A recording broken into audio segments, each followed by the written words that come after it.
గట్టిగా వినిపిస్తలేదు. ఎక్కడికి వినిపించాలి? సెక్రటరేట్, జూబ్లీ హిల్స్, అక్కడ దాకా వినిపించాలి. జై తెలంగాణ, జై నిరుద్యోగి. ఇక్కడే కదా యూత్ డిక్లరేషన్ ప్రకటించింది, ఇక్కడే కదా సమాధానం రావాలి నాకు, ఇక్కడే కదా. మరి యూత్ అంతా ఇక్కడ ఉంది, నీ డిక్లరేషన్ ఎక్కడ పోయింది? నీ డిక్లరేషన్ ఎక్కడుంది? 2 లక్షల ఉద్యోగాలు ఎక్కడున్నాయి? రాహుల్ గాంధీ और एक बार चाय पिएंगे आओ जी. మనకు మాట ఇచ్చిన రాహుల్ గాంధీ ఈ రోజు సరూర్ నగర్కి రాగలరా? ఓపెన్ ఛాలెంజ్ విసిరినాము. ఈ సభ ఎవరు పెట్టినా మాకు అనవసరం, కానీ నిరుద్యోగులము హాజరైనామంటే రాహుల్ గాంధీ సరూర్ నగర్ లో యూత్ డిక్లరేషన్ పేరిట నిరుద్యోగుల్ని మోసం చేసిండా లేదా? ఎస్, ప్రియాంక గాంధీ గారు ఇదే మైక్ పట్టుకొని ఇదే స్టేడియంలో नौकरियां दे देंगे, 1 साल के अंदर दे देंगे, कहते 2 लाख के नौकरियां दे देंगे. किधर गए जी नौकरियां? किधर गए नौकरियां? ఇంకొక ఆయన ఉద్యోగాలు అడిగితే ఇండ్రిని తాగండి, మీరు సావండి, కానీ ఉద్యోగాలు పెంచవా బిడ్డ? ఎందుకు పెంచావు ఉద్యోగాలు? 2 లక్షల ఉద్యోగాలు నీ గల్లా బట్టి వసూలు చేసుకుంటాం. నేను కూడా నీ పాలమూరు బిడ్డనే. నువ్వు పాలమూరు చివర్లో ఉండి నువ్వు మాట్లాడితే నేను కూడా పాలమూరు బిడ్డనే. పాలమూరు అంటే మొత్తం నువ్వేనా? ఒక కొండారెడ్డిపల్లి ఒకటే అనుకుంటున్నావా ఏంది?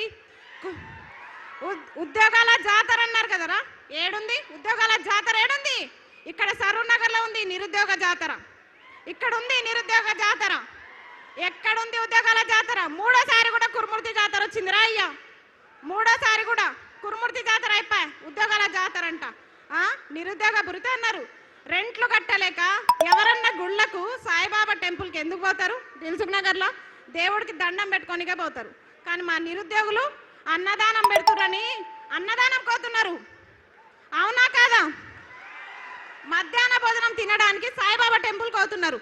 అలాంటి దుస్థితిలో నిరుద్యోగులు ఈరోజు ఉన్నారు. ఇక్కడ సభలు అందరం పెడుతున్నారు, పార్టీలు మారుతున్నాయి ఇక్కడ సభలు, కానీ నిరుద్యోగులు 2 సంవత్సరాలకు ఒకసారి 3 సంవత్సరాలకు ఒకసారి ఈ సభలకు అటెండ్ అవుతున్నాం. అవునా కాదా? ఇండ్రిని తాగాల? ఇండ్రి డబ్బాలు దొరుకుతున్నాయా? ఫస్ట్ ఇండ్రి డబ్బాలు దొరుకుతున్నాయా? రైతులకే దిక్కులేదు. మమ్మల్ని ఎక్కడి నుంచి తెమ్మంటావు? ఇండ్రి డబ్బాలు తీసుకొస్తాం, ఇండ్రి డబ్బాలు ఎట్లయినా పట్టుకొచ్చి తీసుకొస్తాం, చెరో డక్కన్ తాగుదాం. ఎందుకంటే నేను గెలిపించిన పాపానికి ఊరూరా తిరిగి అమ్మలక్కల కాళ్ళు మొక్కి గెలిపించిన పాపానికి ఫస్ట్ డక్కన్ రేవంత్ రెడ్డి తాగాలి.